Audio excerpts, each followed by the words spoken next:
Bueno, una vez más, estimados amigos, aquí estamos con otro capítulo de la serie de nuestros programas de La Mirada al Pacífico. En esta ocasión estamos iniciando la grabación y la presentación del capítulo número 6 de la segunda temporada de esta serie. Por cierto, aprovecho entonces, dicho esta introducción, pues saludar, ¿no? Alfonso. Buenas tardes. ¿Qué tal? Ella no son buenos días, ya no. Sí. A nuestro equipo, como siempre, a Edgar, Manuel, Roberto, como siempre, a nuestras becarias, en fin, como siempre, ¿no? Uriel, que estaba, pero Uriel, ya se fue. Que ya se retiró, tuvo que irse, tenía un compromiso, pero aquí estuvo trabajando con nosotros. ¿Qué día es hoy? ¿Cuál es la fecha? Hoy es 11 de febrero. Ah, sí, es 11. Sí. Y todavía no hay luz, ¿no? En el museo. Ah, bueno, esa es otra. Porque no estamos en el museo. Sí. No. Entonces, dicho esto, los saludos. Sí, son 38 días sin luz. Y entramos a ese tema, 38 días sin luz en el Museo Histórico Naval de Acapulco. Bueno, no solamente en el museo, ¿verdad? No. Sí. Hay que decir que esta falla, por así llamarla, afecta no solo al Museo Histórico Naval de Acapulco, sino al Museo de la Máscara, que está a un lado, y al de las 7 regiones. Los 3 museos que pertenecen o que forman parte del complejo cultural de las 7 regiones, complejo cultural Hornitos, también conocido, que es administrado por el gobierno del estado de Guerrero. Bueno, nos quedamos sin luz a raíz de que, bueno, como hemos difundido en las redes, de que se robaron los cables. 3 veces. 3 veces robaron cables, pastillas. En la misma semana. En la misma semana, es decir, hubo primero un robo de cables, se los robaron obviamente porque son cables gruesos, así como mi dedo, ¿no? De cobre. Cuando salga, este video sale en 2 semanas, ¿no? Y cuando salga, si todavía no hay luz, habrán pasado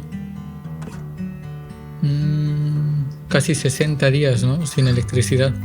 Esos son los pronósticos que hay. Entonces, pero esperemos que cuando salga ya tengamos luz. Sí, ¿no? Por eso estamos haciendo también malabares para grabar el programa, porque seguimos trabajando. Lo que está suspendido obviamente es la visita del público, porque no hay condiciones para eso. Pero los trabajos de investigación, en la medida en que se puede, se sigue avanzando, y precisamente con lo que presentamos en las redes sociales. Este programa, Navegando Acapulco, en fin, todo lo que estamos presentando, esto se sigue haciendo. Por lo tanto, el museo sigue trabajando, pero en condiciones realmente muy complicadas, porque esto, hay que mencionarlo, esto es un problema que no es de ahora, esto no es accidental. Hay que señalar que el complejo cultural tiene muchas deficiencias, ha sido en cierto modo pues abandonado, no ha sido atendido. Hay problemas de otro tipo, de falta de agua en los baños, en fin, hay una serie de cuestiones complicadas, y precisamente esto ha llevado a que sea una parte de los factores que intervinieron en esta situación, en este robo. Porque la otra es, pues llegó Fonatur, que abrieron las banquetas para meter el cableado, creo, ¿no? De alta tensión, no sé, ni idea, pero sí. Bueno. Y ahí se pusieron estos cables, y entonces pues obviamente quien hizo esto sabía lo que hacía, porque son cables de media tensión, son instalaciones en donde no todo el mundo puede ir a meterse ahí porque hace un arco y ahí te quedas, ¿no? Entonces, bueno, esta es la situación, y lo estamos difundiendo porque pues es nuestra manera, ¿no? de pedir, inclusive solicitar que esto se resuelva, y por el otro lado el apoyo de ustedes, que es fundamental. La base social, es decir, la opinión de las personas como ustedes que nos están viendo, eso es importantísimo, porque no es solo una cuestión del Museo Naval, es una cuestión en general. Ya hemos hablado de esto en torno a la problemática del sector cultura en Acapulco, en el estado de Guerrero. No vamos a insistir sobre esto ahora, porque ahora nos vamos a referir, y es el título del programa, voy a entrar ya a esto. Nos vamos a referir a un tema que titulamos Los estibadores y Juan R. Escudero. ¿Por qué el Museo Naval se ocupa de este tema?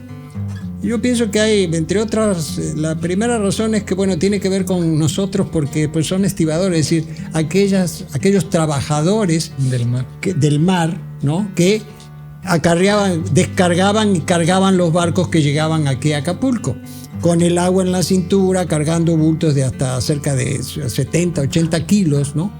Que descargaban de las lanchas de remos, que los bajaban de los barcos y luego de las lanchas a la playa. Entonces, eso tiene mucho que ver, y precisamente el movimiento escuderista tiene muchísimo que ver con demandas de reivindicación de estos trabajadores, que ya vamos a hablar en su momento. Entonces, eso es para nosotros por una parte.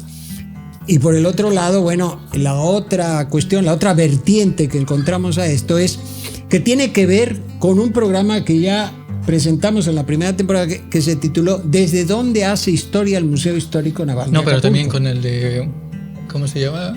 El museo del Gabinete de Curiosidades a la construcción de identidad. También, ahí insistimos, es decir, desarrollamos... y esos dos tienen que ver. Así es, tienen mucho que ver porque hablamos de la historia de los museos y cómo los museos también son instituciones del Estado, ¿no?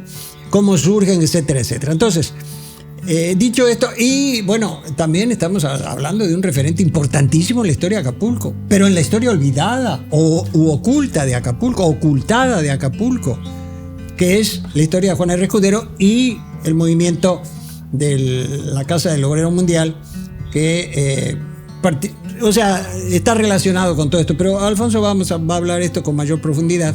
Entonces yo creo que ahora sí, adelante. Muchísimas gracias. Bueno, en primera instancia yo creo que de la historia de Acapulco es el capítulo que a mí más me apasiona y más me gusta. Es tan importante que fue el capítulo que pudo cambiar todo lo que somos y que no lo logró. Y no lo logró. Sí. Vamos a contar una historia de hace 100 años. Vamos a contar una historia de hace 100 años, como a mí me gustan tanto, ¿no?, las historias, para explicar el presente. Hoy en día, ¿cuál año es? Es 2026, 11 de febrero del 2026, ¿no? Que eso no cabe duda. Hace 100 años sucedió esto y eso nos ayuda a explicar qué es lo que somos ahora. Pero la pregunta es, ¿qué es Acapulco hoy en día? Bueno, Acapulco es, según el Coneval, el municipio con mayor cantidad de población en pobreza extrema en todo México. Que se escuche bien, es el municipio con mayor cantidad de población en pobreza extrema en todo el país, según el Coneval. Porque luego sale, no, es que el municipio más pobre es Metlatónoc, pero lo que dice es el municipio con mayor cantidad de población. Sí. Ahora, Acapulco es de los municipios más violentos del país. En Acapulco, solo el 1% de la población es clase alta. En Acapulco tenemos carencias sociales como la falta de agua, la luz, ¿no? La electricidad, los servicios básicos y la seguridad. El promedio de educación en Acapulco es la secundaria. Acapulco tiene una de las tasas mayores de embarazo adolescente. La tasa de analfabetas en Acapulco es cercano al 12% de la población. Y pues nada, en realidad todos los problemas sociales que tiene Acapulco, o en nuestra perspectiva, se pueden entender desde esta historia. Por eso es que era tan importante narrarla. Es decir, llegamos aquí a consecuencia de lo que sucedió hace 100 años. El mundo no es tan antiguo como nosotros lo pensamos, ¿no? En el sentido de la forma en cómo lo habitamos. Sí. Eso no me canso de repetirlo. En diferentes programas ya hemos dicho que las configuraciones del mundo son bastante recientes, ¿sí? Bien entrado el siglo XX, finales del XIX, se comenzó a fraguar lo que nosotros entendemos por vivir en el mundo y habitarlo. Ahora, en realidad hay una historia, ¿no?, ahí bastante perversa que se cuenta de 1948 a 1980, que dice que Acapulco fue la edad dorada, ¿no? Y que todo era fantástico y bonito y todo el mundo quiere volver a eso, pero pues en realidad sobrará o basta con decir que eso solamente fue para encubrir la miseria en la que la mayor parte de la población vive y vivió y ha vivido durante más de 100 años. Ahora, esta historia en realidad la ha narrado el ayuntamiento desde que entraron, dizque los gobiernos de izquierda narran, ¿no? Y ponen esta imagen de Juan R. Escudero, pero yo nunca he escuchado que la cuenten bien, o en el sentido no de contarla bien, sino que la cuenten realmente, ¿no? Con fuentes y desde una perspectiva crítica. La pregunta aquí es, ¿quién fue, no, Juan R. Escudero? Juan R. Escudero nació el 27 de mayo de 1890, es decir, nació en Acapulco, y nació en una familia española, y nació en una familia con poder, sí, con poder adquisitivo, en una pequeña burguesía. Ahora, nace en esa transición de la revolución industrial que comienza, ¿no? Ya hacia el siglo XX, pasa de la industria textil, siderúrgica o del ferrocarril al petróleo y a la electricidad.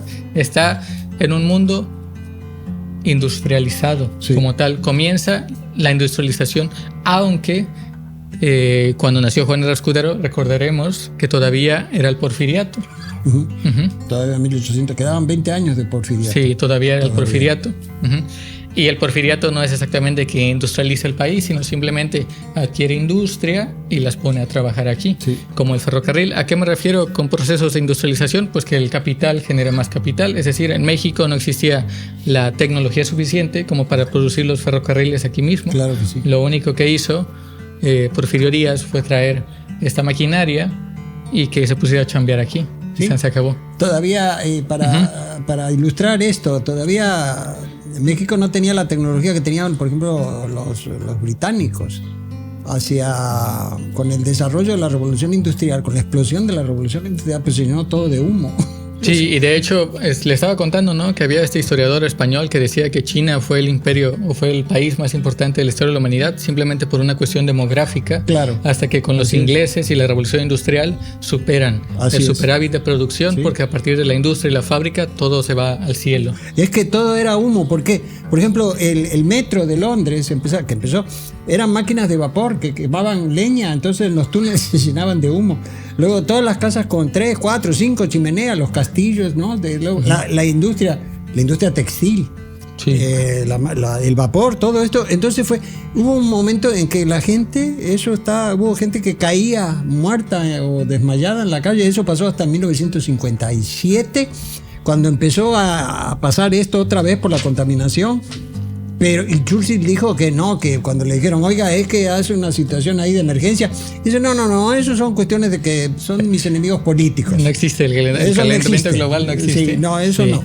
Bueno, entonces ahí está la revolución industrial. Entonces nace en ese contexto, pero pues nace en Acapulco. En un Acapulco, como bien mencionó Kevin en el programa pasado, y si no lo han visto lo pueden ver, un Acapulco que comienza a desarrollarse en la industria marítima y del comercio como tal. Así es. Que se vuelve importante en las conexiones con América del Sur, y a partir de ello pues necesita mano de obra, que son estos estibadores o esos personajes que cuando no había barcos que descargar pues trabajaban en el campo. Así es. Y que también en su mayoría pues era población indígena y afromexicana. Sí, afromexicana. Sí, entonces ese es el contexto, ese es el instante en el que nace, ¿no?, Juan R. Escudero, un Acapulco de hace más de 100 años, que todavía está en el porfiriato, y en una familia, no lo olviden, acomodada. Como estaba en esta familia acomodada, cuando cumple 17 años, como buen, ¿no?, pequeño burgués, lo mandan a la universidad. Y no lo mandaron a cualquier universidad, ¿verdad? Lo mandaron a California, a Oakland, a Saint Mary, ¿no? Se llama, la Universidad de Saint Mary. Sí. Pero cosa curiosa, porque esa universidad yo estaba investigando, y uno de sus principios era dedicarse o centrarse a dar educación a los hijos de la clase trabajadora. Entonces tal vez no era tan pijo el niño, ¿no?, de Juan R. Escudero, tenía tanta plata como para ir al ITAM, ¿no?, hoy en día, o a la Náhuac, y se fue como que a una universidad privada de más bajo nivel. Que preparaba trabajadores. Sí. Curioso. Cosa curiosa. ¿Dónde estaba Estados Unidos en ese momento? Bueno, en aquel momento, cuando Juan R. Escudero, hay como que divergencias en la historiografía de lo que se ha escrito, porque dicen que nada más unos dicen que estuvo unos meses y otros dicen que estuvo hasta 1910. Sí. Entonces, sí, ese dato del 10 yo lo vi. Sí, entonces no estoy seguro ahí, habría que revisar muy bien. Sí. Incluso no sé si la universidad existe todavía, chance sí, No, chance en los registros, eso podría aclararlo muy inclusive bien. se dice que regresa en 1910 y que construye una lancha y que paseaba gente en 1910 llevaba gente a la Roqueta, a los que le cobraba 50 centavos, o sea, eso se me hace un poco extraño, ¿no? Pero bueno. Sí, no, pero sí habla de 1910. Sí, hay una, yo encontré pues que hay como que una pequeña divergencia, pero bueno, ¿cuál es el Estados Unidos a donde llega? También la pregunta, ¿cuánto tiempo se hizo hasta allá? Es cosa inimaginable en aquel momento irse de Acapulco a California. ¿Quién sabe? Me imagino que se ha de haber ido en barco, ¿no? Seguramente. Sí, en la, ¿cómo se llama esta compañía? En la Pacific Mail. Pacific Mail Company. Sí. Chance, ahí debe haber un boleto seguramente de avión. Seguramente. Digo, de barco. Sí, pero bueno, en este momento, como estaba el pleno auge de la revolución industrial, pues la industrialización llega también a Estados Unidos y pues comienzan a surgir los gremios y los sindicatos. Eso es bien importante. Sí. Y, por ejemplo, en 1907 estaba la huelga de telegrafistas. Había conflictos con la industria del acero y su sindicato. Todos pedían mejores condiciones laborales. ¿Por qué? Como lo mencionó el maestro Marcelo, por ejemplo, en la industria del acero, el 10% de la fuerza laboral moría asesinada o herida mientras trabajaba. La industria del acero era tan importante porque iba desde los ferrocarriles hasta los cañones, armas, todo. ¿Cómo se llama en Nueva York? Los grandes edificios. Rascacielos, sí, claro. Sí. Hay fotos, eso es fantástico. Chance podemos conseguir una de los trabajadores hasta arriba del edificio, sin ningún arnés, sin nada de seguridad. Sí. Eran mexicanos. Ahí. Sí. Entonces, está como que esta situación gremial donde la clase trabajadora comienza a acapararse en sindicatos, en gremios, para demandar ¿qué? Derechos laborales, como los sastres, carpinteros, la industria del acero, los telegrafistas, ¿no? Por poner un ejemplo. Ese es el Estados Unidos a donde llega Juan R. Escudero cuando se va a estudiar para allá. 1907 según, pero aquí dice que no sabemos si regresa en el 10 o si regresa meses posteriores, porque hay una discrepancia ahí, habría que revisarlo muy bien. Ahora, aquí hay que, antes de continuar con la historia, tenemos que aclarar pues el contexto. ¿Qué es la revolución industrial? ¿Qué es el capitalismo salvaje? ¿Y por qué se estaban pidiendo derechos laborales? Sí, antes, porque el Estados Unidos que mencionas tú, hay que agregar algo ahí, porque ahí se forma una organización de sindicatos, la International World of the World, o sea, la Organización Internacional de los Trabajadores, que en un principio son anarquistas, arrancan con el anarquismo, y luego, bueno, deriva, inclusive se forma a partir de ahí el Partido Comunista de los Estados Unidos. Hubo un Partido Comunista en los Estados Unidos en donde militó... ¿Existe todavía? Sí, creo que sí, donde militó John Reed, el famoso, el que reseña la campaña de Villa y el que habla de los 10 días que conmovieron al mundo, o sea, de la revolución socialista en la Unión Soviética, ¿no? El triunfo. Entonces, y esta organización, también hay que entender esto, también se configura las grandes organizaciones sindicales que todavía hasta hoy, bueno, con muchos problemas porque la situación en Estados Unidos es diferente, pero todavía subsiste. Sí. Por ejemplo, el caso de grandes organizaciones, el caso del transporte pesado, con el caso de su dirigente Hoffa, que nunca apareció, ¿no? En fin, todo esto. Entonces, es un Estados Unidos en condiciones que no son exactamente las de ahora, es muy diferente, pero nutren el pensamiento y podríamos hablar de ideología de Escudero. Sí, sobre todo al convivir con hijos de obreros. Claro. Conocía muy bien toda esta problemática. Claro. La falta de pan en la mesa. Sí. Así es. Entonces, ¿cuál es el contexto? Porque no se llega ahí de gratis. Tenemos que explicar también por qué estaban esas condiciones, ¿no? La revolución industrial la dividen hasta en los libros de historia como que en 4 fases, y ya en la cuarta ponen la informática y la IA. Bueno. ¿No? Pero las primeras 2, que es donde estaba, o en este momento, que es la textil, siderúrgica, el ferrocarril, el petróleo, la electricidad y el auto, ¿sí? Siglo XVIII, principios del XIX, mediados del XIX también, ¿sí? Ahora, la revolución industrial sí surge como tal en Inglaterra, y pues ¿qué es lo que sucede o cómo transforma el mundo? Lo que transforma es la producción o el método de la producción. Veníamos de sociedades agrarias, ¿sí? Y al inventar toda una técnica, al inventar toda una industria, los procesos productivos se achican en tiempo, ¿no? Se pulverizan los tiempos, se mejora, y no solamente eso, se puede hacer más en masa, y también se da el auge en esta época de la medicina, de las vacunas, de la calidad de vida, en el sentido de que se disparan. ¿Por qué? Porque ya existe una razón instrumental a la cual comienza a medir al mundo en términos de qué tan productivo es y qué tan no. Sí. Es decir, aparece el concepto de renta, ¿no? Sí, de utilidad. De utilidad. De ganancia. Sí, y ganancia. Sí. Y por lo tanto de acumulación.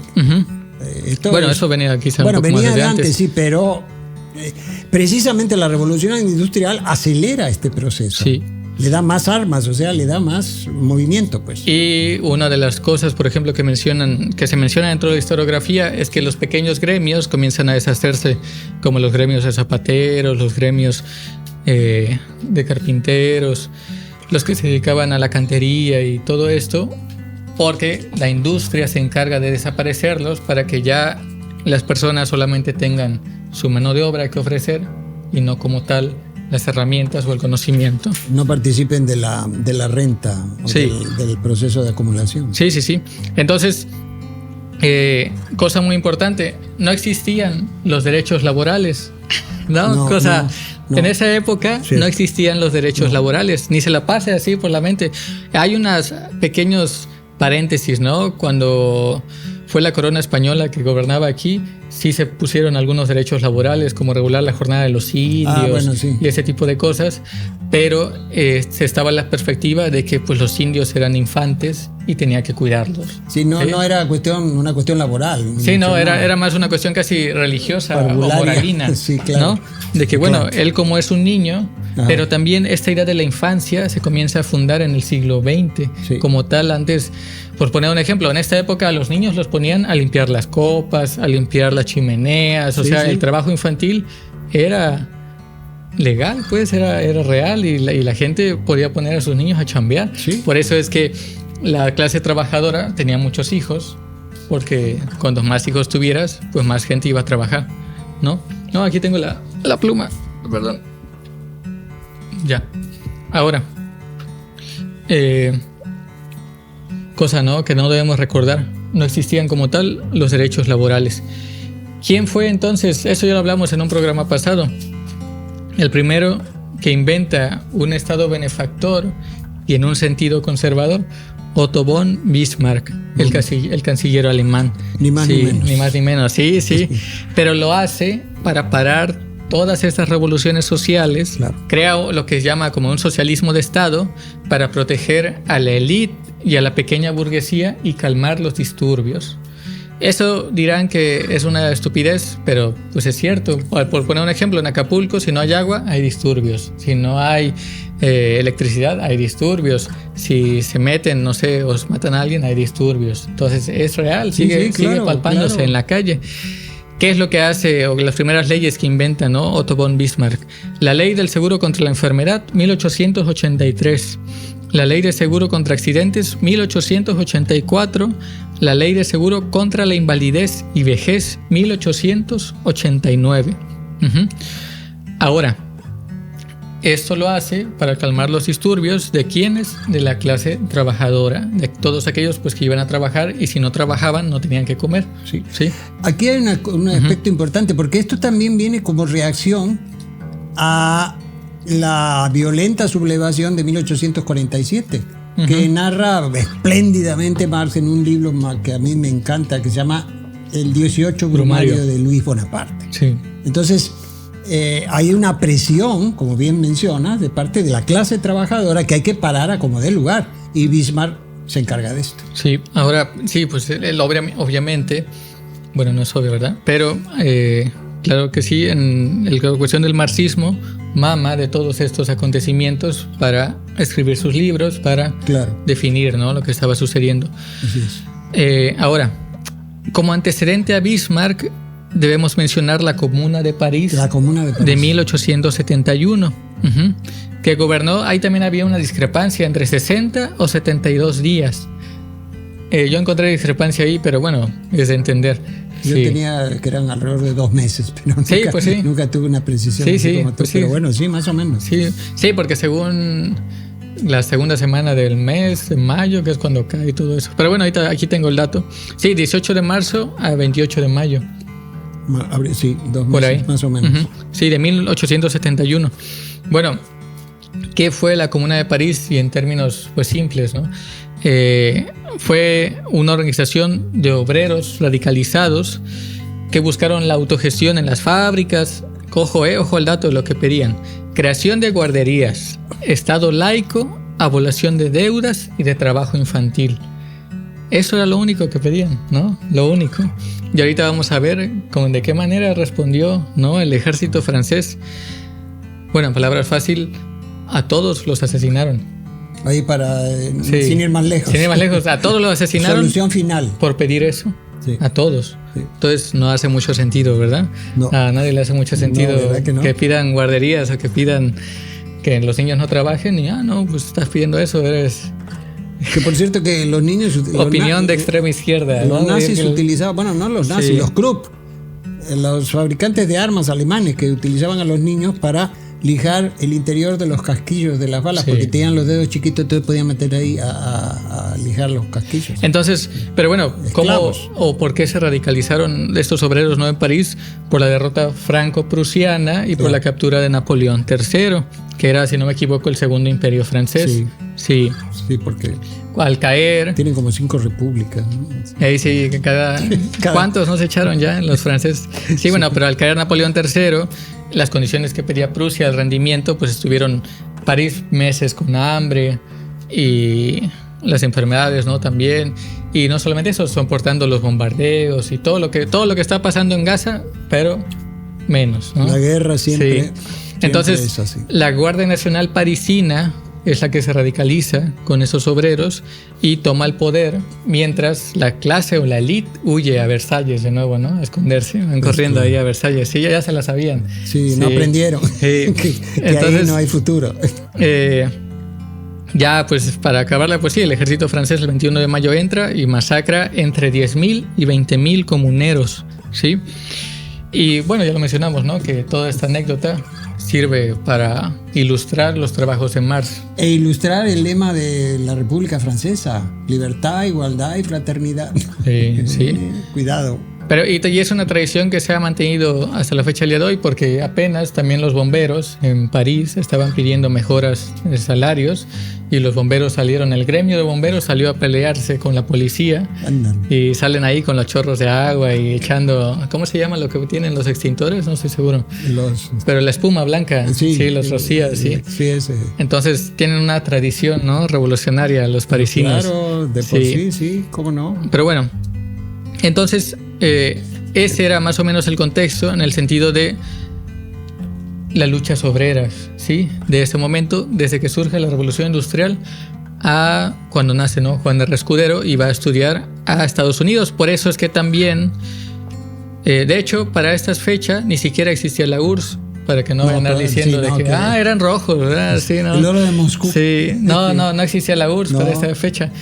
Era Rusia. Sí, era Rusia. Sí, de hecho, cuando nace Juan R. Escudero todavía no existe tampoco la URSS. No. La Revolución Mexicana fue la primera revolución social del siglo XX. Sí, entonces es pionera. Sí, porque es de 1910 y la Unión Soviética es... 17-18. 17-18, la toma del Palacio de Invierno, ¿no? Entonces, pues no. Ahora, el maestro Marcelo mencionó una cuestión, una palabra que me gustaría aclarar porque luego no se aclara. ¿Qué es el anarquismo? Bueno, el anarquismo es muy difícil de definir, pero si lo ponemos en palabras sencillas, el anarquismo es una postura filosófica que lo que plantea es que los sujetos, todos los seres humanos que existen, deben hacerse cargo de ellos mismos y no deben de pedir como tal o estar subordinados a alguien más. En este sentido, no estar subordinado al Estado, no estar subordinado a un Dios o no estar subordinado a algún poder, ¿sí? Entonces, El anarquismo pugna por la libertad y por la autosuficiencia. Es decir, ser responsable de lo que uno es y de lo que uno hace. Individualmente. Sí. Y pugna que cuanto mayor libertad, mayor responsabilidad. Así es. Y no solamente eso, que la responsabilidad de uno también es la responsabilidad de los otros. ¿Sí? Es una postura ética de la vida. Sí. No tiene nada que ver con que digan, ay, el desorden o la flojera. No, tiene que ver con hacerse cargo de tu existencia en términos absolutos. Tan absoluto que matan al archiduque Francisco José en Sarajevo, y ahí absolutos. empieza la Primera Guerra Mundial. Sí, pero todo lo que en mí dependa se tiene que hacer. No puedo dejárselo a nadie más. No. Sí, no me tengo que quedar aquí sentado esperando a que un ente divino llegue y me dé la entelequia o el bienestar. Por eso tengo que hacerlo daban yo. miedo, porque era acción directa. O sea, yo no voy a andar exigiendo a mis representantes. No. Eso yo lo tengo que hacer yo. Lo hago yo. Sí. Y ahí voy. Sí. Está este anarquista argentino muy famoso, Giovino Severani. Sí, que le ponía bombas a la embajada estadounidense allá en Argentina. Pero bueno. Bueno, eran petardos, pero bueno. Eran bombas, pero... Y al banco y todo eso. Sí. Pero es una postura pues de vida, ¿no? Claro. De manera sencilla. Ahora, ¿por qué surgen todas estas posturas como los anarquistas, los comunistas, o esta diferencia entre comunismo y socialismo?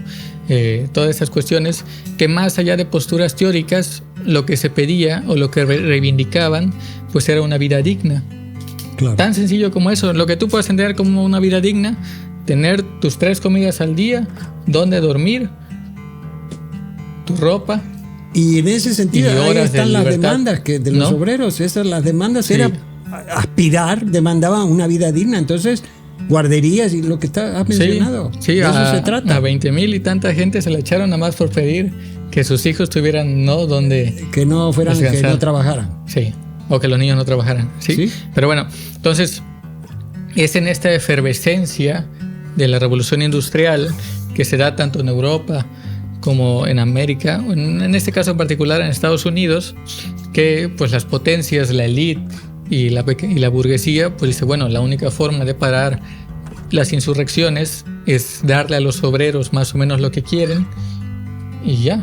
Los voy a seguir teniendo explotados y trabajando toda su vida, 70 años, pero ellos van a creer que ya. Sí, claro, claro. Pero también estaba la postura de eso es algo yo creo que se ha perdido, porque en esta época todavía existía como que este sentido de que hacia dónde vamos como comunidad, hacia dónde vamos como pueblo, hacia dónde vamos como ciudad. Y creo que hoy en día, pues ya no. ¿A dónde vamos? A la guerra atómica, ¿no? Sí. ¿A dónde? Sí. O sea, no existe esta idea de la utopía en el sentido de que en aquel momento parecía que realmente podían decidir a dónde, o que ellos decidían, pues, hacia dónde iban. Hacia dónde y cómo. Y cómo, sí. Porque eso también. Por eso es que. Aunque no, ese cómo no siempre. Sí. La respuesta la daba todo el mundo. Por eso es que estas posturas políticas eran proyectos sociales, pero eran proyectos sociales en términos racionales, científicos y no solamente eso, sino utilitarios. El capitalismo y el socialismo son proyectos políticos utilitarios porque están basados también en la producción. ¿Sí? No en vano cuando llega Rusia, o mejor dicho la URSS, pues se pasa de ser una sociedad agraria a ser una sociedad industrial. Claro. Y en China también. No, por eso los chinos van hasta allá. Entonces, tienen que producir. No en vano, los enemigos, ¿no? de todo esto, pues era... Bueno, incluso para el fascismo, ¿no? La eliminación de los débiles. Ah, claro. Aquellos que no producen. Los no que tienen derecho a la existencia. Sí. Los que son hippies, los que son homosexuales, porque no paren hijos para la reproducción. Sí, o sea, por eso los perseguían. Sí, o sea, era esta postura de productividad tan negativa en la cual basaban y consideraban que el valor de la vida humana solamente valía en la medida en cuanto producía. Sí. Y eso se sigue manteniendo. Por supuesto. Sí. Y pues en el fascismo era esto, ¿no? La eliminación pues de los débiles, los que no tenían disciplina, los que no se cuadraban para el Estado. Así es. Sí. Entonces, pues ese era el mundo en esa época. Y cuando llega Juan R. Escudero, por eso es que en Estados Unidos los gremios y los sindicatos pues ya existen, ¿Por qué? Porque vienen de esta lucha después de la Revolución Industrial, en la cual la gente o la clase trabajadora pues pide tener que comer, tener seguridad social, tener donde dormir, tener ropa, que los infantes no trabajen. Así es. Y pues que en realidad ya había costado, ¿no? Tener vacaciones, ¿no? Y ahí empieza el turismo, por tener cierto, pensiones. Ahí empieza la idea del turismo, porque se habla aquí, se habla del turismo desde la época de la nao de China. Y como eso no existía, no. Pero bueno, pero eso es bien importante. Sí, pues lo puede mencionar, ¿no? Que surge también en Inglaterra. Sí, porque los trabajadores comienzan a tener tiempo libre. Uh-huh. Bueno, en Inglaterra, lo que estamos discutiendo ahora en México, las 40 horas, la semana inglesa, ahí surge trabajar de lunes a viernes y ya. Entonces, al tener tiempo libre empiezan a viajar a las playas, a Cornwall, etcétera, y entonces ahí empieza esta idea del turismo. Sí. ¿No? Entonces, pues ese era pues ahora sí el contexto general en el cual cuando llega Juan R. Escudero ya están los sindicatos y él ve toda esta lucha obrera en Estados Unidos. En Estados Unidos, cuando estaba estudiando allá. Ajá. Sí. Ahora, Acapulco, pues ¿dónde estaba? Estaba en este florecimiento portuario, o había sido heredero de este florecimiento portuario, pues en la segunda mitad del siglo XVIII y ya del principio, ¿no?, del XIX. ¿Y cuál fueron las consecuencias del florecimiento portuario de Acapulco? Que se establecieron grandes familias comerciantes de origen español. Así es. Y familias que tenían un poder inimaginable, ni Dios Padre se puede pensar cuánto poder tenía, ¿no? Era, por poner un ejemplo, los de los Alzuyetas son, ¿no?, los que mandan a traer, ni siquiera existía el canal de Panamá. Si a ustedes les parece caro hacer una mudanza de Acapulco a otro lugar de Acapulco, no sé, se pueden imaginar del Zócalo a dónde, a pie de la cuesta. A pie de la cuesta. Ahora imagínense, ellos mandaron a traer la estructura de hierro colado directamente desde París, hecha por Gustavo Eiffel, en barco. Para desde la París, casa Alzuyeta. Ajá, desde París lo hicieron bajar hasta el estrecho de Magallanes y hacerlo subir para construir su casa. Eso es poder. ¿No? Eso, para esa época, no puedo ni imaginar cuánto. Bueno, y no solo eran ellos, porque esto eran los Alzuyeta, estaba también la casa de los Fernández y los Uruñuela. Y ahí le van a comenzar a sonar apellidos que a la fecha del día de hoy siguen teniendo el poder. Así es. Sí, hace más de 100 años y ahí siguen de una forma u otra. Ahí están. Sí, entonces, estas familias de comerciantes hicieron del poder gracias al florecimiento portuario de Acapulco, del cual nos estaba hablando Kevin. Y durante 100 años lo siguieron manteniendo y todavía 100 años después lo siguen manteniendo. Y el otro elemento, Alfonso, también es el aislamiento de Acapulco respecto de la Ciudad de México. Sí, porque no existía la carretera federal, no existía en la Ciudad de México, existía ¿cómo se llama? El Camino de Herradura. Sí, claro. ¿No? El viejo Camino de Herradura, que creo que fue el que mandó a hacer Cortés, si no me equivoco. Sí, ese después. No, eso viene porque acuérdate que es por la parte de Cortés, era por Chilapa, por aquella parte de allá, y luego viene el camino por la Cañada del Sopilote, que es diferente, es más posterior. Pero a lo que iba es que precisamente estas casas comerciales se opusieron una y otra vez a la construcción de la carretera. Sí, y de hecho pues también se opusieron en una o menor medida a las cuestiones del ferrocarril. Sí. ¿Por qué? Rompían el cerco. No, claro, porque aparte ellos inclusive controlaban el tráfico de cabotaje.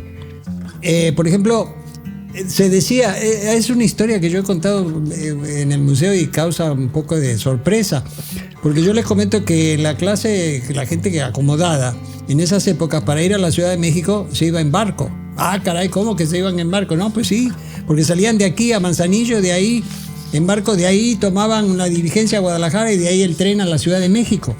Y resultaba mejor. Y la otra parte era de aquí a Salina Cruz y de ahí a México por vía terrestre. Entonces estas casas controlaban todo esto y controlaban el tráfico de mercancías, a tal punto que se comenta que los comerciantes, digamos, más pequeños, locales, como estos controlaban el tráfico marítimo, ¿no?, la carga marítima, pues compraron unos pequeños barcos para poder salirse de este control de las casas españolas. Lo cierto es que se dice que estas casas sobornaron a los comandantes de los barcos. Lo cierto es que los barcos acabaron en un arrecife. Así se acabó la historia. Entonces, esto va a provocar que precisamente Escudero... Sí, controlaban todo el comercio, y no solamente eso, está esta escritora que se llama H. Luz, que no me acuerdo de su nombre, que tiene un texto sobre Acapulco. Claro que sí. Claro que ahí lo voy a poner, te paso Luz, la bibliografía. También, sí, pero que menciona, ¿no?, que incluso en las escuelas de Acapulco cantaban el himno al rey de España. Sí, la marcha, sí. la marcha española, la marcha real española, cantaban en lugar del himno nacional. Eso se hacía a la entrada y a la salida de las escuelas y en las conmemoraciones, pero la única, no se celebraban, digamos, el calendario cívico mexicano, la independencia, no, nada de eso, no. Lo único que se celebraba era el aniversario de la batalla de Covadonga. Sí. Que no recuerdo ahorita, se me va la fecha, pero era lo único que se celebraba. Así que si las familias, ¿no?, la alta burguesía acapulqueña es conservadora todavía, en aquella época más. Sí. ¿No? Pero bien, bueno, adelante. Cuando regresa Juan R. Escudero, ya en 1910, si tomamos esa fecha de referencia, pues ya, ¿cómo explicarlo? Siendo él de una familia acomodada, que tenga la sensibilidad y la conciencia de clase como para decir... Buena pregunta. Pues es que esto no es justo y no es correcto para los acapulqueños decir a tomar acción. En muchos textos mencionan que su mamá o su familia, seguidamente las otras familias van a ver, ¿no?, a su familia para decirle pues que Juanito ya deje de andar de revoltoso. Sí. Claro. Pero pues es que es difícil, ¿no? Como yo creo que pues la historia no puede capturar la sensibilidad de una persona, ¿no? Es difícil, ¿sí?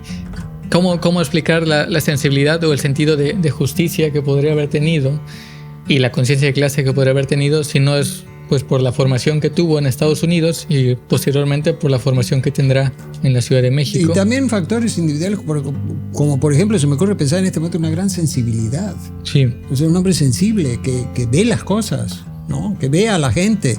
No, que pasa por ahí sin, como se dice coloquialmente, que pasó de noche. Y tenía 20 años, ¿no? Cabe aclarar que tenía 20 años. O sea, un hombre con desde mi punto de vista, una gran sensibilidad. Entonces, cuando regresa, funda la Liga de Trabajadores y Obreros del Mar, del puerto. Sí. Y en aquel momento ya comenzaba a sentirse la Revolución Mexicana y Acapulco estaba pasando hambre. Y si no me equivoco, va a buscar a Venustiano Carranza, ¿no? Tenía una gran iniciativa, salió de aquí a buscar a Venustiano Carranza a ver si lograba menguar un poco la cuestión del hambre y la falta de alimento. Que no estoy seguro, no tengo el dato exactamente de por qué no hacía o por qué no había, pero bueno, podemos imaginar estas cuestiones de que como México estaba atravesando un proceso de insurrección, siempre las cadenas de suministro se caen. Pues sí, y sobrevive la economía local. Sí. Entonces, cosa curiosa, aquí también hay otro sesgo, ¿no? Bueno, como que un pequeño claroscuro en la vida de Juan R. Escudero, porque entre 1910 y 1919 no se menciona con manera clara dónde está o qué es lo que hace. Sabemos que está en la Ciudad de México, pero por ejemplo, en esta época estaba en la Casa del Obrero Mundial en el Palacio de los Azulejos. Sí, claro, ojo al dato, 1915 al 16. Sí, claro, sí. Que era el Jockey Club, ¿no? De los niños pijos de la ciudad y de la gente, sí. Eso lo niega. Si los amigos de Borges. Sí, si usted va a la Casa de los Azulejos y pide su folleto donde explican la historia, ellos reniegan una y mil veces que ahí estuvieran los obreros. No lo ponen. ¿Cómo va a haber gente borracha y meada aquí? ¿No? Sí. Esto no es cantina. Sí, no, es una vil cantina. ¿Cómo el Palacio de los Azulejos va a decir que en algún momento de su historia albergó, ¿no?, a los obreros? Estaba Carranza. Según Juan R. Escudero no alcanza, ¿no?, a conocer a Carranza, como que no le hace caso, no se tiene claro. A quien sí conoce es a Ricardo Flores Magón. Claro. Sí. Y pues toda esta influencia de los anarquistas, y no solamente esto, también en este momento estaba Rodacanati en el Valle de Chalco, que es anarquista griego, pero bueno, se venía, ¿no?, emanando todas esas cuestiones de las revoluciones sociales. regresa a Acapulco y el gobernador que estaba lo destierra. Neri, creo que era. Silvestre Mariscal. Ah, Mariscal. Sí, Silvestre Mariscal. Bueno. Silvestre G. Mariscal. Ajá. Sí, lo destierra. Entonces, Y pues ya, se queda formándose. Dicen que trabajaba en unos jardines o cosillas así en la Ciudad de México, pero por su temperamento no claro, yo creo que estuviera más metido en esta formación en la Casa del Obrero Mundial, con los sindicatos y con la lucha obrera, que en otro lugar. Sí. Es hasta que Carranza manda detener al gobernador, a Mariscal, el que lo había desterrado, que él regresa a Acapulco. Sí. Ajá. Pero eso es hasta 1919, poco antes de que él se quiera lanzar como presidente municipal, cuando ya tuviera casi 30 años. Sí. Ajá. Pero bueno, creo que iba a hablar de una parte, más Marcelo. Respecto de cuando estaba, allá, en la Casa del Obrero Mundial. Bueno, sobre esta cuestión, pues es sumamente importante lo que tú has abordado, ¿no? ¿Cuál es la matriz ideológica de Escudero? ¿De dónde viene? Y pues obviamente esta cuestión de la Casa del Obrero Mundial es clave. Hay que mencionar que este movimiento en México, pues no solo es en Acapulco con Escudero, no, hay manifestaciones de todo este asunto en Mérida, en Yucatán y en Veracruz. O sea, engloba todo esto. Esto tiene que ver, por ejemplo, en esos años, poquito después Lombardo Toledano funda la Universidad Obrera. Y esa era del Partido Comunista, el Partido Comunista Mexicano. Y hay un episodio muy particular en Chilpancingo, aquí en Guerrero, porque en Chilpancingo se abrió una de las pocas sedes que se planteó esa universidad para abrir en todas las capitales de los estados del país, pero nada más, hubo 2 o 3, nada más, una en Chilpancingo. Y ahí había una mujer, Galdina Vega, que por cierto es la primera mujer rectora de una universidad en México. Eso es un dato poco conocido. Y esta mujer era un poco de la idea de esto, hay que hablar de esto también, de los socialistas utópicos, ¿no? Porque decía, por ejemplo, hay que trabajar como si nunca fuéramos a morir. O sea, una cuestión absolutamente combativa. Sí, hasta el poema, ¿no?, de Ricardo Flores Magón, de Trabaja, cerebro, trabaja. Ah, claro. Sí. Sí, ahí está en la página del museo, lo pueden revisar. Y tiene que ver con un episodio del Pacífico Mexicano que es la fundación de Topolobampo, allá en Sinaloa, que es fundada por una colonia de socialistas utópicos de los Estados Unidos. Pero eso es todo un tema que queremos desarrollar, porque es una cosa muy, muy importante. Y también la República Anarquista de Baja California. En Baja California, sí. O sea, también ahí por ahí va la cosa. Entonces, como pueden ver, hay una serie de conexiones. La disidencia, ¿no? Se daba aquí, sí. Magnífica. Y antes de que existiera la URSS, ¿no? No existía el oro de Moscú. No, para nada. Ni la Revolución Cubana, ni nada de eso. Nada de eso. No. Era un terreno muy fértil, ¿no?, para las ideas. Entonces, cuando ya regresa Juan R. Escudero a Acapulco, que lo vuelve, ¿no?, presidente municipal. Bueno, antes de ser presidente municipal, funda el Partido Obrero de Acapulco. Así es. Y ojo al dato. De spoiler, ¿no? A Juan R. Escudero lo matan también. Y lo matan 3 veces, ¿no? No solamente una, 3 veces, porque tal parece que él no se podía morir, ¿no? Pero, ¿qué era lo que pedía? Si les hace sentido o no. Decían, bueno, la frase que decía, ¿no? Que se mutilen los hombres por principios y no los principios por los hombres. Sí, eso es magnífico. Sí. Sí. Pero ¿qué era lo que pedía el Partido Obrero del Trabajo? Pedía cosas como pago justo por la jornada de trabajo. No, pues no me parece demasiado de extrema izquierda, ¿no? Defender los derechos humanos, que no te torturen, ¿no? Sí. Sanear las autoridades, participar en las elecciones, 8 horas de jornada de trabajo, propagar la educación, conseguir tierras para los campesinos, gestionar la carretera México-Acapulco. Eso fue. Y una campaña contra las enfermedades. Sí. Eso hace más de 100 años. Acapulco ha fracasado en todo. En todo lo que se pedía hace 100 años ha fracasado, y yo me atrevo a repetirlo. De quien lo quiere decir que sí, no, eso es una mentira. Que se ponga a leer. En todo lo que se pedía hace 100 años se fracasó. Decían... y si no creen, podemos revisar la página de memes de Acapulco Posting, y es una mejor referencia de toda la juventud acapulqueña de que si esto se mantiene o no. Sí, hay un dato bien interesante en este sentido. Por ejemplo, Escudero le propone a los estibadores, ellos estaban exigiendo mejoras laborales a las compañías norteamericanas que pasaban por aquí, vapores, barcos de vapor, etc.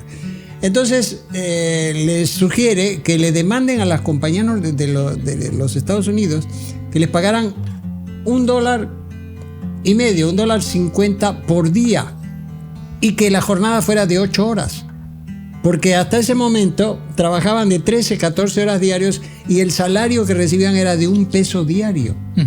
Cuando el litro de leche, porque $1 ahorita puede ser mucho, puede ser poco, no tenemos cómo medirlo, lo podemos medir.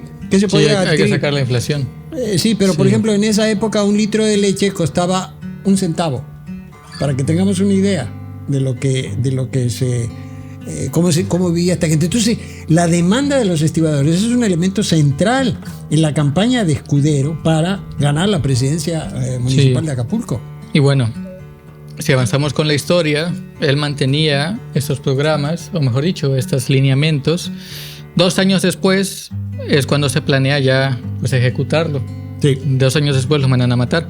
Pero 2 años solamente estaba en la presidencia buscando esto, y a los 2 años, no, ese revoltoso, ese izquierdoso, mándalo, ¿no? Al sordo de mierda. Sí.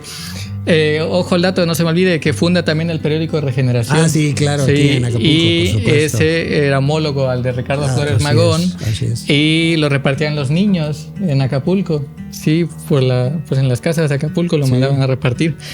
Entonces, aquí de nuevo vienen apellidos que les van a comenzar a sonar, ¿no? Dice, para que no digan que es mentira, que comerciantes españoles que se encargan de planear el asesinato de Escudero, la familia Fernández, la familia Araguaya, la familia Miaja y también la familia Suter.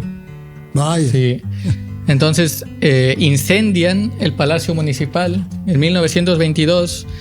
Y cuando Juan R. Escudero se andaba escapando, le dan 2 tiros, le dan uno según aquí en el costado y otro en el cerebro, y sobrevive. Así es. Y ojo al dato, todavía más cosas sorprendentes. Por eso es que Paco Ignacio Taibo dice, ¿no? Las 2 muertes de Juan R. Escudero.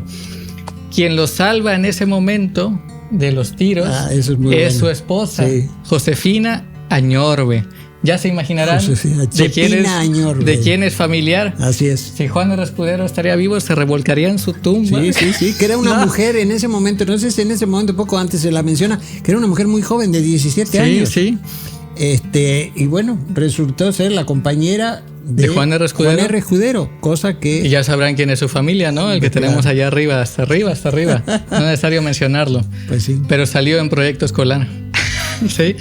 Entonces, Josefina Añorbe es quien lo cuida y lo salva. Sí. Queda paralítico Juan R. Escudero, y su hermano toma como que la presidencia como unos meses mientras se recupera, y vuelve de nuevo a la carga. Y se radicaliza más, hace mítines, sigue repartiendo el periódico, sigue mandando a los niños, ¿no? A mandar el periódico. Y de hecho uno de esos niños, según termina siendo presidente municipal, también se apellida Acheluz. Sí, Joseph Acheluz, sí. Si no me equivoco. Sí. Y bueno, más adelante, pues obviamente iba a ser una historia trágica, ni modo de que fuera un final feliz, ¿no? Tenía que ser un héroe trágico griego. Como también ya estaba la lucha agraria, recordemos que está en este periodo de la Revolución Mexicana, pues todos aquí iban más apellidos, ¿no? Por si les suenan. 2 grandes caciques de la región, ¿no? De Acapulco, Juan Flores y Rómulo Figueroa, ¿no? Decidieron que pues no se podían permitir que pues, Juan R. Escudero influenciara, ¿no? A la gente que tenía acá sus campos, y cómo que los campesinos van a pedir tierra. Y tenía un enorme empuje, o sea, un hombre que era muy querido. De hecho, muy querido. Vienen 25 personas de Coyuca a pie a cuidarlo cuando lo amenazan de nuevo que se lo van a... De Coyuca yo tenía el dato que eran de Atoyac. Bueno, Atoyac, ¿no? De la Costa Grande, sí. Vienen a pie a cuidarlo para que no, ¿cómo van a matar a Juan R. Escudero? ¿Cómo? Era O sea, realmente... se regó como que el chisme de que lo van a ir a matar, hay que irlo a cuidar. O sea, ya estaba paralítico Y el ahí señor. viene. Y ahí, ¿cómo una persona paralítica que a lucha sí puede hablar hacía temblar a los grandes caciques que traían, ¿no? Sí, Su sí, escuadra les enseñaba, aquí. les Sí. enseñaba, hacía que memorizara sus discursos, un niño. Sí, Y les se decía. subía el niño a la tarima y ahí arengaba a la gente con los conceptos de Escudero, precisamente. O sea, era un hombre realmente, prácticamente invencible. Impresionante el hombre. Y entonces, pues, estos La grandes voluntad. caciques, ¿no? Que tenían intereses agrarios, son los que organizan el segundo, ¿no? asesinato. En el 23, apenas un año después. Su segunda muerte, porque según ya lo habían matado, pero no. Esta es la del tiro de gracia, ¿no? No, todavía no, todavía no. sobrevive todavía, sí, spoiler, ¿no? Sí. Entonces, el 15 de diciembre del 23, fíjese cómo los caciques van a ver a la mamá de Juan de Escudero y le dicen, señora, su hijo es muy revoltoso, Sí. póngale una, estate quieto, si no... Creo que se llamaba la señora, se llamaba Irene, ¿no? No tengo el dato, lo leí seguramente, pero no lo puse. Bueno. Sí, pero como que logra mediar un rato la mamá, porque pues no olvidemos pues que era una familia que tenía poder. Sí, te pesaba su apellido. Y finalmente los someten el 15 de diciembre del 23 en la madrugada. Juan, Felipe y a Francisco, a los tres hermanos, y se los llevan, ojo, aparece otro personaje común, ¿no? Al fuerte de San Diego. Bueno. Se los llevan al fuerte de San Diego, los encarcelan, ¿no? 6 días, según 6 días, ¿no? Ya hasta, aquí viene otro apellido, ¿no? Famoso, hasta que Fausto Morlet, ¿no? Se los traiciona y se los lleva en la madrugada, dice, no, al poblado del Aguacate por la venta. Y ahí los fusilan a los 3. Pero sobrevive Juan de Escudero todavía. Sobrevive de otra balas. Quién sabe cuánto les darían. Paralítico, sin poder hablar y todo, sobrevive. Y ahí lo dejan pues el cuerpo tirado, se van. Se murió, eso fue en la madrugada. Se muere a las 7 de la noche. Toda la gente del pueblo, toda la gente de Acapulco lo fue a velar. Así es. Hasta las 7 de la noche se fue a morir. O sea, se murió cuando quiso, ¿no? Cuando lo quisiera, sí. Y pues vamos... Y es impresionante, ¿no? Es fantástico. Se dice en la de Vox Populi, como se menciona, que le fue al revés que a Simón Blanco, ¿no? ¿Cómo? Sí, claro, porque aquí se menciona que fue la mamá de Escudero que le dijo que se entregara, que le bajara, que no sé qué. Y hay que recordar el corrido de Simón Blanco, que su mamá le dice que no vaya al baile porque ahí lo van a matar y ahí lo matan. O sea, bueno, cuando él murió, ojo, al dato, le va a gustar mucho a Camps, tenía 33 años, ¿sí? Sí, la edad de Cristo también. Sí, fíjate. Sí. De hecho, su actividad política versa más o menos entre los 30 y los 33. Entonces ahí si nos ponemos místicos, ahí tiene, ¿no? algo que ver.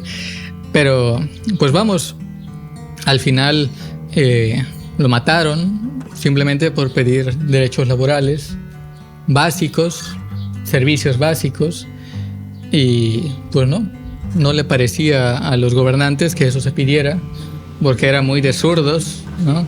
Y pues se lo echaron. Poco después, ¿no? Continúa la historia. En el 27 se hace la carretera, ¿no? A la Ciudad de México. 28, sí. Entonces eso sí se logra. Se rompe un poco el cerco, pero aún así se sigue manteniendo el control, ¿no? De estos caciques, de estas familias. Y es hasta la fecha, muchos de esos apellidos que mencionamos siguen en el poder.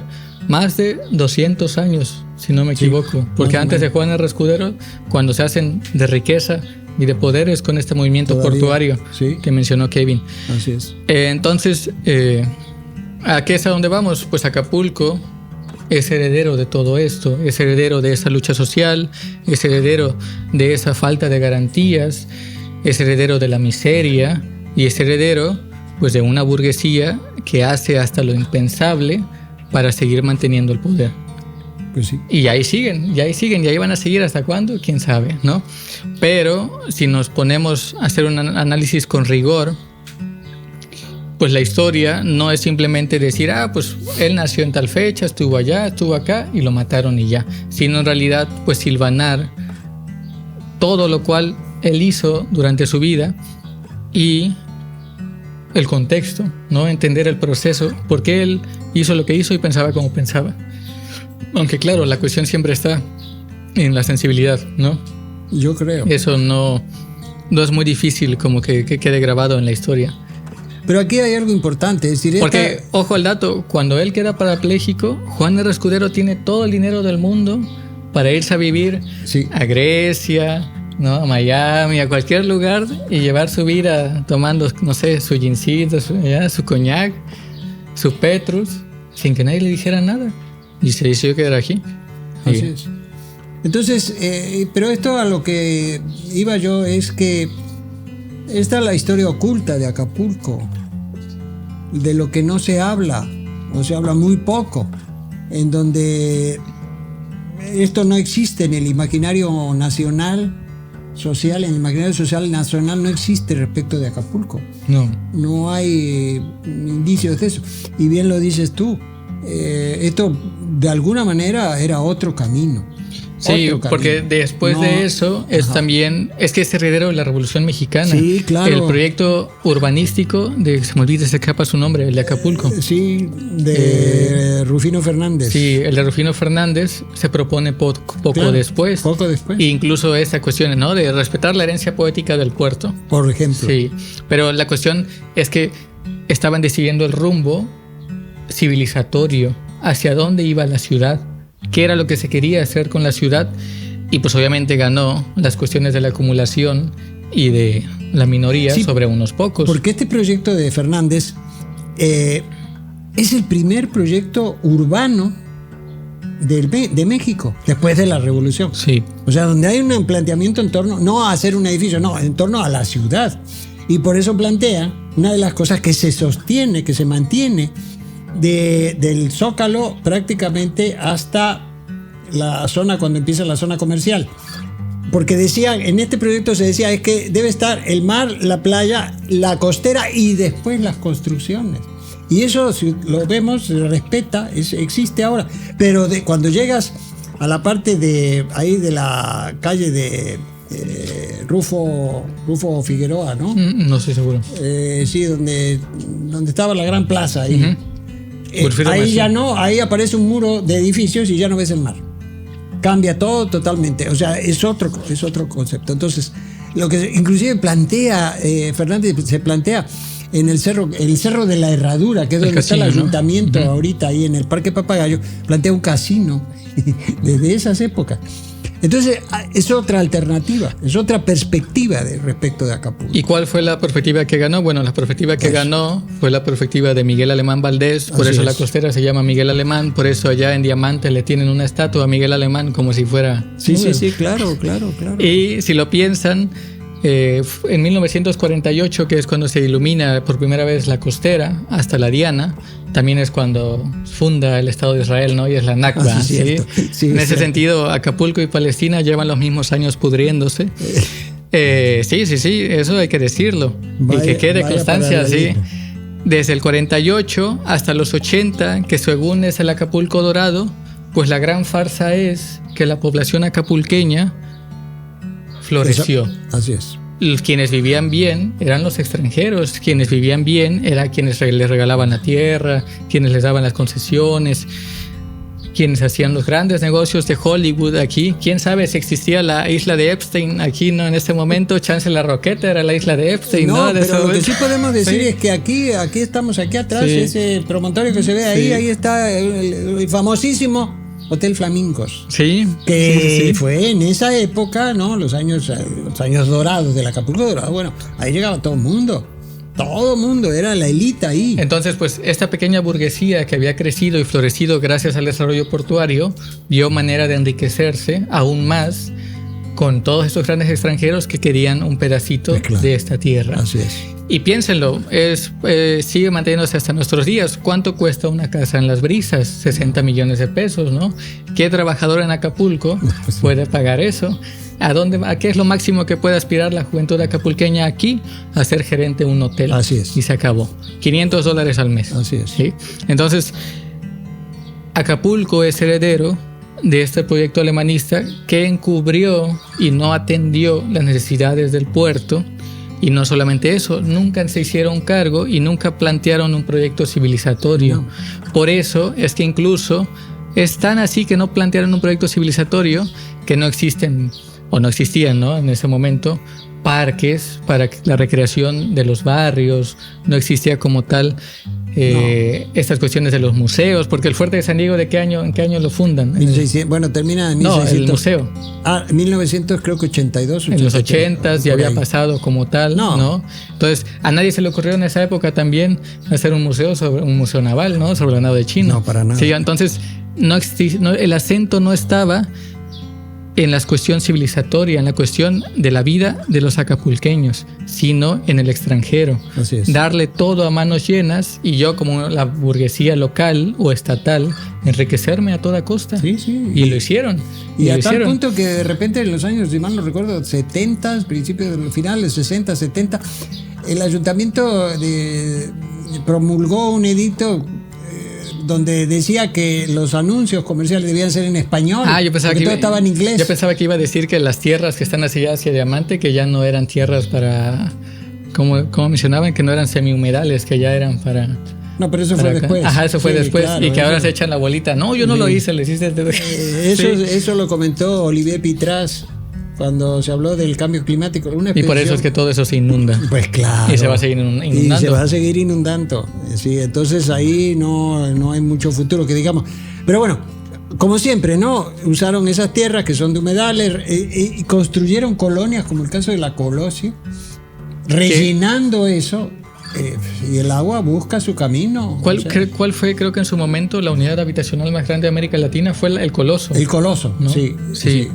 Entonces, y también sobra decir pues que a los trabajadores los mandaron a vivir detrás del cerro. Por supuesto. No, hasta allá.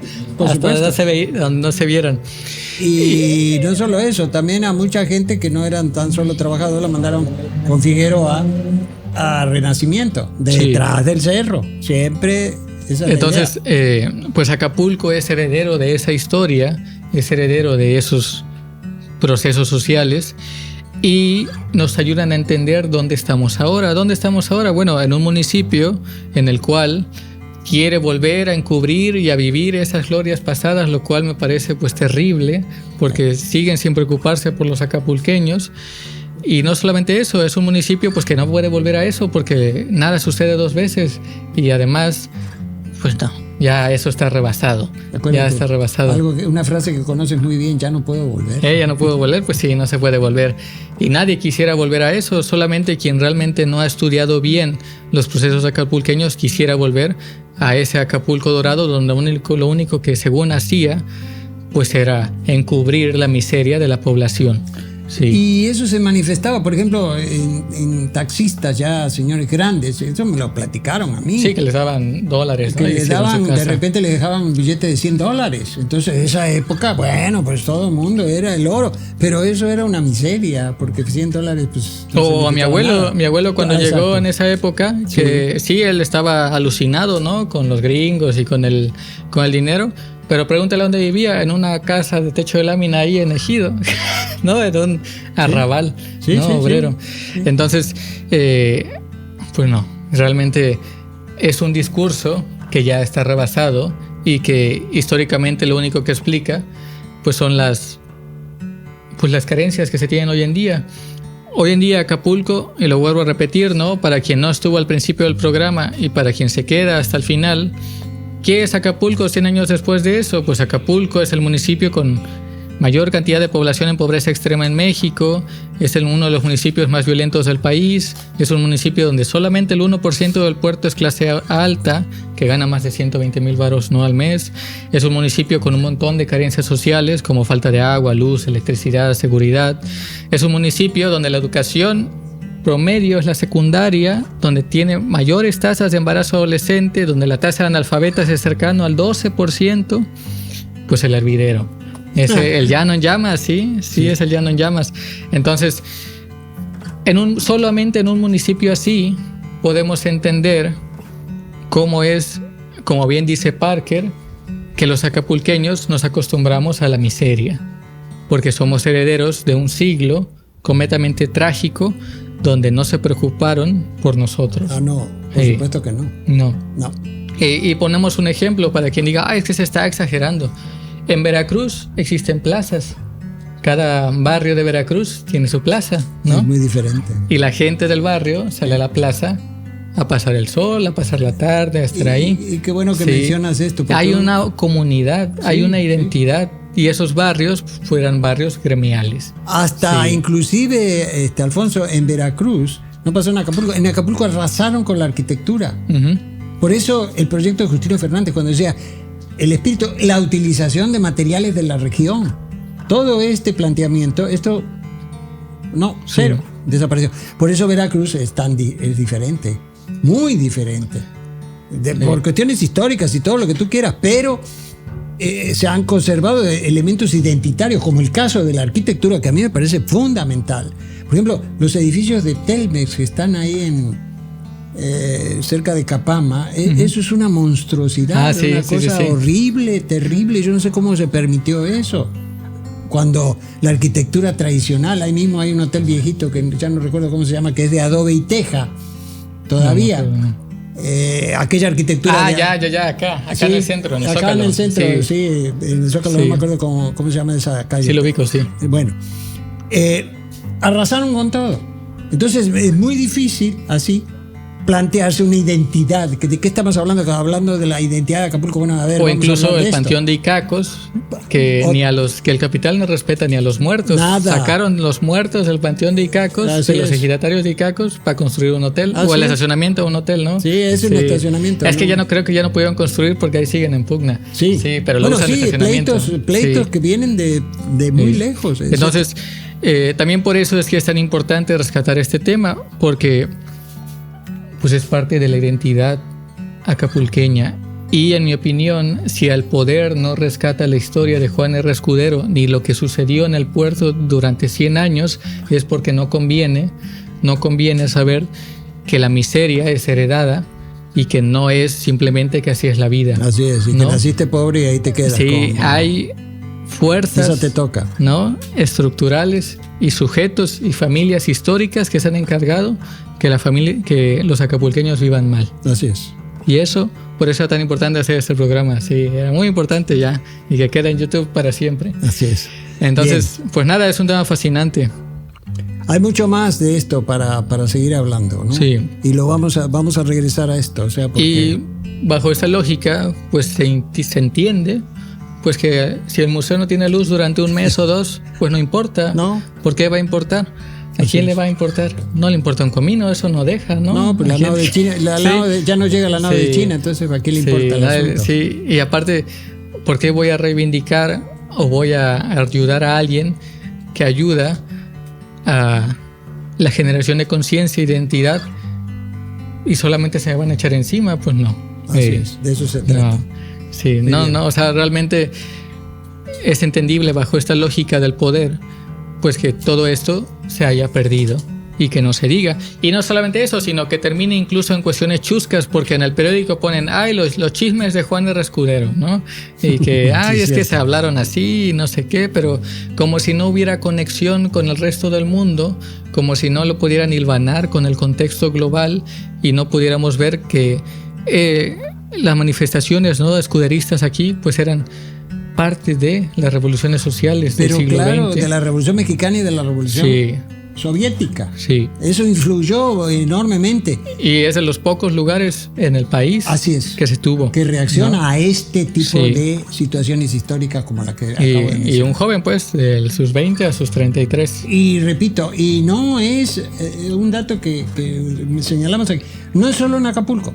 Esto pasa en Yucatán y pasa en Veracruz. O sea, hay un movimiento más amplio. Y en Chalco, y en la Ciudad de México, en Entonces, Puebla. no es una cosita de nada, sino que, pues prácticamente yo pienso que fue liquidada, vencida toda una concepción política e histórica. Sí, todo eso ya fue liquidado. Pero yo creo que es importante, ¿no?, tenerlo presente. Sí, porque hoy tal como está hoy en día, con el auge del fascismo a nivel mundial, todo esto pareciera superfluo. Sí. Que no le importa a nadie. Y no solamente eso, sino hasta bobo. Piensan que es bobo. Claro, como, claro, ay, pues es que claro. era un revoltoso. ¿Para qué preocuparse, ¿no?, de eso que pasó hace tanto tiempo? Eso ya pasó. Y hay gente, eso lo puedo asegurar yo, ¿no? A mí me entra el terror siempre. Si así, yo lo puedo decir cuando veo opiniones de acapulqueños de la elite, ¿no? Que gente que tiene plata aquí va a la radio, dice cosas, y digo, hostia, la Lola. Imagínense si así piensan, sí, de la gente de a pie, si yo compartiera esta información, no, pues bien fusilado ya estaría al tercer día. Sí, digo, no, nunca entendí el terror. Yo te hubiera mandado al ICE. Al fuerte, ¿no? Al calabozo y luego ya al paredón. Así es. Pero bueno, bien. Es importante porque al final no es nuevo. Porque también eso es la otra. No, es que todo esto es de ahorita que se lo están inventando y todo eso. No, tiene más de 100 años. En la URSS hace más de 100 años habían legalizado el aborto y aquí se siguen preguntando si eso está bien o está mal. Sí, al igual que lo de la jornada laboral de los 40 horas. Que ahora sí, precisamente. Pero no, o sea, realmente como civilización, como proyecto civilizatorio, pues hemos fracasado en todos los rubros, al menos Acapulco. Y yo sí me atrevo a afirmar, la educación del puerto ha fracasado, los proyectos civilizatorios del puerto han fracasado y el acento está en la acumulación. Así es. Y simplemente por eso es que estos modos de vida estructuralmente están condenados a caer.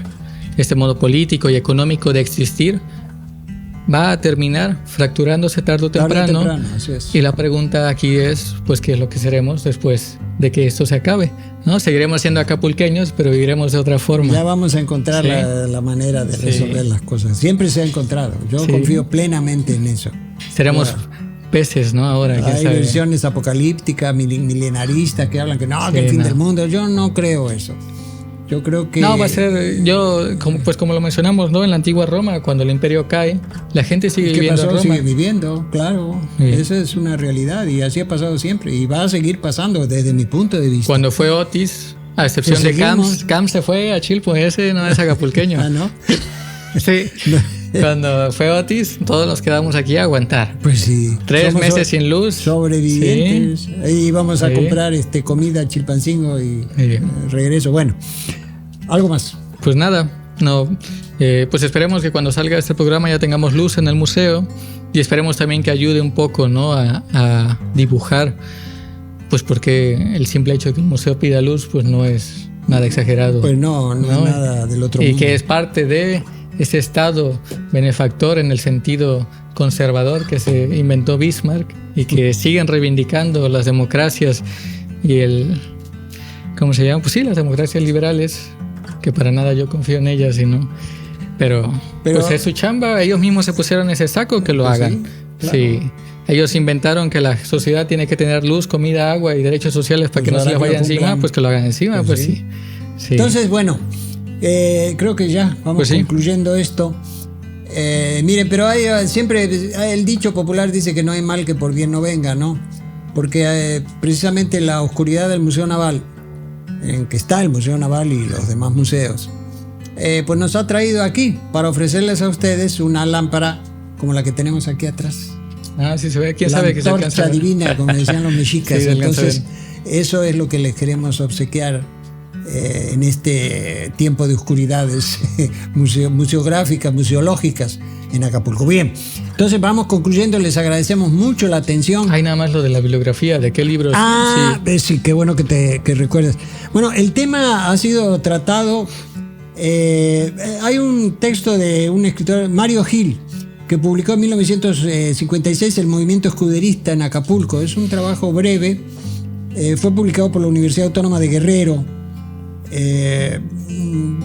Hay algunas cosas que podrían ser discutibles, pero bueno, lo vamos a dejar ahí. Hay datos. Sí, hace falta abonar más. Sí, porque hay más. Se necesita, tiene muchos claroscuros. Mencionaste esos claroscuros de que se habla de 1910, que no llegó, que bueno, ese tipo de cosas. Por otro lado está El movimiento escuderista, escrito por Paco Ignacio Taibo II, el actual director del Fondo de Cultura Económica, y Rogelio